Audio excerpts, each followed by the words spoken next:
yang diberikan.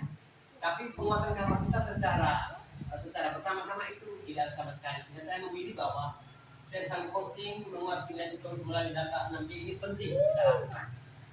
Karena ini menyangkut keberlangsungan lembaga. Apa yang mau kita capai dalam 1 tahun ke depan. Servan apa ya? Servan itu apa ya? Itu di sini Servan. Servan kalau coaching berarti coach. Kalau Servan apa? Pelayan. Itu ada RTL yang mau kita buat dengan kita punya judul besarnya soal Servan coaching menguatkan kinerja tutor melalui data 6C. Itu ada tujuan, tantangan solusi coaching, tujuan dan indikator keberhasilan program. Itu yang kedua. Kemudian langkah-langkah kegiatan program ini maksudnya bagaimana bisa sukses ke tujuan kita. Yang keempat, sumber daya yang dibutuhkan. Yang berikut, kita juga harus butuh waktu pelaksanaan program. Apakah 1 bulan, 1 minggu, 1 tahun, 7 bulan. Kemudian yang berikut, 8 profil lulusan yang dicapai. Yang terakhir merupakan kesimpulan. Kita bahas satu persatu tantangan dan solusi coaching. Yang pertama, ini yang kita alami. Saya alami sendiri dan saya harus berbuka diri untuk bisa berbagi dan perlu saling ada penguatan. Kebutuhan peningkatan kompetisi, khususnya ini. Kepala PKBM perlu meningkatkan kemampuan sebagai institusional coach. Kemudian tutor perlu merefleksikan praktik pembelajaran berbasis data kinerja 6C ke peserta didik. Itu penting. 6C itu apa saja? C yang pertama itu kritikal, kemudian kolaborasi, komunikasi, karakter, citizenship, dan efektif. Ada 6C yang kita sebut dengan kinerja 6C tadi. Kemudian yang menjadi tantangan implementasi adalah kurangan pemahaman servant leadership dan teknik coaching yang efektif. Data 6C peserta didik belum dimanfaatkan optimal. Ini yang menjadi permasalahan dalam belakang kita sebenarnya. Kenapa lembaga kita majunya lambat, tidak bisa bergerak cepat. Satu juga mungkin penguatan kapasitas untuk kepala sekolah itu rata-rata kita untuk paket. Sekarang ini kan sampai saat ini kan tidak ada. Dan itu yang kita butuhkan harus ada. Lalu tidak hanya di kepala sekolahnya, tapi juga guru-gurunya juga ada penguatan. Jadi semua harus itu pelatihan. Jadi pelatihan itu kita tidak harus keluar. Kita bisa undang narasumber orang-orang hebat, karena kita punya lembaga. Program coaching reflektif, implementasi terus berkelanjutan. Kepala PKBM rutin melakukan coaching one-on-one dengan tutor. Menggunakan data kinerja 6C, peserta didik sebagai fokus. Jadi saya akan melakukan pemantauan ketika Bapak Ibu guru mengajar, kemudian ada kendala di mana, kemudian ada persoalan siswa di mana, mari kita sama-sama diskusikan. Kita akan cari jalan keluar. Tujuan utama program kita adalah meningkatkan kemampuan kepala PKBM sebagai institusional coach, mendorong tutor merefleksikan dan memotivasi pembelajaran. Jadi ada kali kita bicara soal PM, seperti apa yang kita buat ke depan. Tujuan dan indikator keberhasilan program. Meningkatkan kemampuan kepala PKBM dalam menjalankan peran institusional coach. Itu tujuan programnya. Kemudian refleksi praktek tutor, mendorong minimal 80% tutor merefleksikan dan memodifikasi praktek pembelajaran. Jadi ketika pembelajaran selesai, Bapak Ibu guru juga perlu kita adakan evaluasi. Kita refleksikan kembali kira-kira pembelajaran selama ini berjalan seperti apa. Indikator keberhasilan. Program kita bisa berhasil kalau ada 4 hal yang bisa kita lakukan.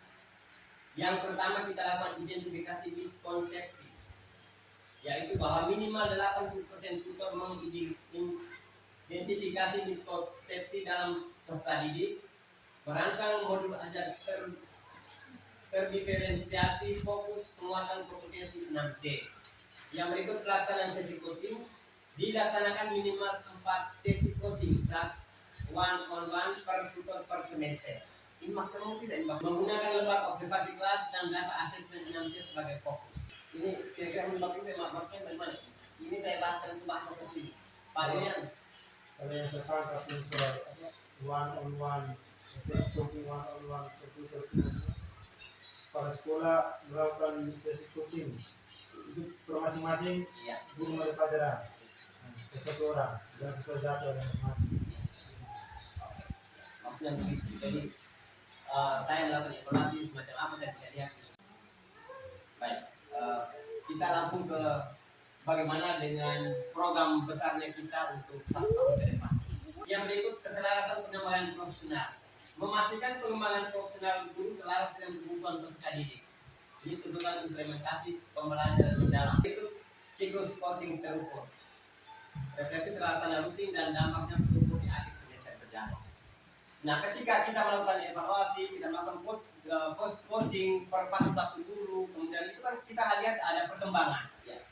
Langkah-langkah kegiatan program. Yang pertama, betul, 1, pelatihan coaching kepala PKBM. Kepala PKBM juga pelatihan self leadership dan teknik coaching grow. 2, menyusun instrumen observasi kelas fokus praktik 6C dan menyusun lembar panduan coaching PKBM. Yang ketiga, pemetaan kompetensi. Kepala PKB melakukan pemetaan awal kompetensi 6C tutor dan peserta didik menggunakan data asesmen awal. Jadi itu sebanyak kita sudah buat. Yang dulu Pak Yoyan ada juga semacam ada survei, ada yang kita coba lihat kenapa tidak suka guru ini, kenapa mata pelajaran masih ini. Itu kita lihat, tapi kita makanya ini dijadikan kita punya program. Pelaksanaan itu ada tiga tahapan. Pra observasi dan pengumpulan data, tutor mengumpulkan data kinerja 6C peserta. Yang berikut observasi kelas, kepala PKB mengobservasi praktek tutor fokus aspek 6C. Guru memfasilitasi penalaran kritis.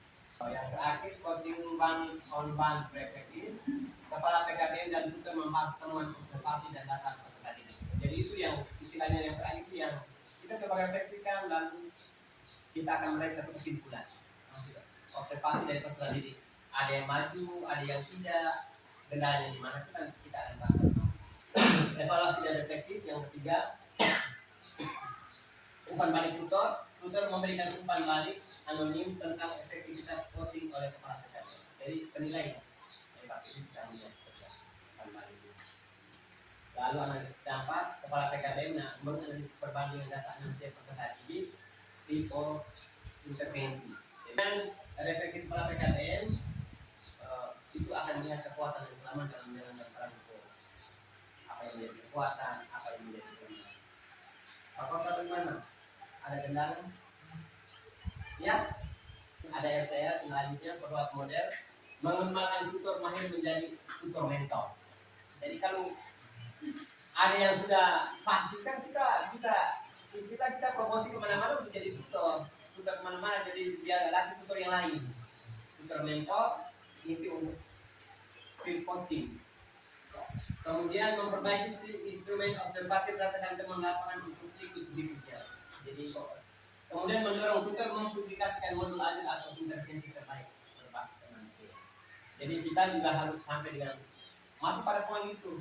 Teman-teman guru, tutor harus bisa buat silabus, SPP, itu harus kita selamikan. Bebas saja tanpa dikendalikan. Kita hanya coba melihat yang penting ada proses pembelajaran jalan. Makanya semester kemarin kita lihat ada yang saya kasihan, ada yang guru teriak setengah mati di sini, marah-marah peserta didik. Sekarang kita sudah dengan era ini, era digital, tidak usah teriak lagi, kita suara habis nanti. Pulang kita malam tidak bisa tidur, besok pagi kepala sakit. Kenapa? Bila saya kemarin kalau teriak anak murid jadi mungkin anak murid kirim angin. Malam atau apa sudah saya bisa bangun lagi. Ya, dari semua program itu kita butuhkan sumber daya yang penting untuk keberhasilan kita dalam program. Ya, satu soal komitmen kepala PKB. Harus ada komitmen. Dan saya sebagai kepala PKB harus punya komitmen tinggi supaya program itu bisa berhasil. Soal yang pertama soal di kepala PKB. Kemudian yang berikut keterbukaan tutor, rasa kekeluargaan dan keterbukaan untuk menerima umpan balik konstruktif. Jadi misalnya tadi kita bicara soal teman-teman yang punya kemampuan, ada yang masih kurang sama sekali. Mari kita sama-sama membantu. Yang berkekurangan juga jangan merasa bahwa saya manusia tidak bisa ngomong.